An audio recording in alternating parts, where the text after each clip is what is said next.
Kisan agri clinic నుంచి మాట్లాడుతూ ఉన్నాను. రైతు సోదరులందరికీ చిన్న విజ్ఞప్తి, ఏ పంటైనా బాగా దిగుబడి తీయాలన్నా లేదంటే మంచి దిగుబడి రావాలన్నా ముఖ్యంగా కొన్ని అంశాలు పాటించాలి. ఆ అంశాలు ఏంటంటే, ఫస్ట్ ఆఫ్ ఆల్ సేద్యం చేసేటప్పుడు సేంద్రియ ఎరువులు బాగా వాడాలి. కర్బనం కానీ, పేడ ఎరువు కానీ, గొర్రెల ఎరువు కానీ, కోడిపెంట కానీ బాగా వాడాలి. 2, భూమిలో సత్వ ఉందా లేదా అనేది పరీక్ష కంపల్సరీగా చేయించుకోండి. తర్వాత 3వది క్వాలిటీ కంపల్సరీ అండి. విత్తనము క్వాలిటీ అనేది కంపల్సరీగా ఉండాలి. 4వది నాటే విధానం. చాలామంది ఎక్కువ నాటితే ఎక్కువ దిగుబడి వస్తుంది అనుకుంటారు. అది అపోహ, అది కరెక్ట్ కాదు. ఎగ్జాంపుల్ టమోటా గురించి చెప్తాను. ఎందుకంటే అందరూ ఏం చేస్తారంటే ఎకరాకి 12,000 మొక్కలు తెచ్చి 2 నాటుతారు. దిగుబడి 1000 బాక్సులు వచ్చి 1500 బాక్సులు వచ్చా అంటారు. వాస్తవం మాట్లాడితే అది తప్పు.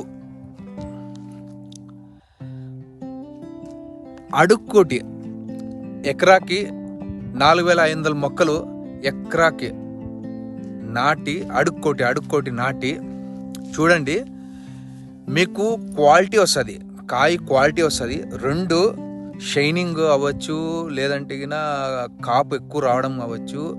ఇంకోటి, మీరు 2 చెట్లు నాటడం వల్ల మీరు ఆహారం ఎంత ఇచ్చినా అర్ధాబర్ధా మొక్కలకి వెళ్తాయి. కానీ సింగిల్ ఉంటే మీకు భయంకరంగా కాపు పట్టుకుంటుంది, వస్తుంది కూడా.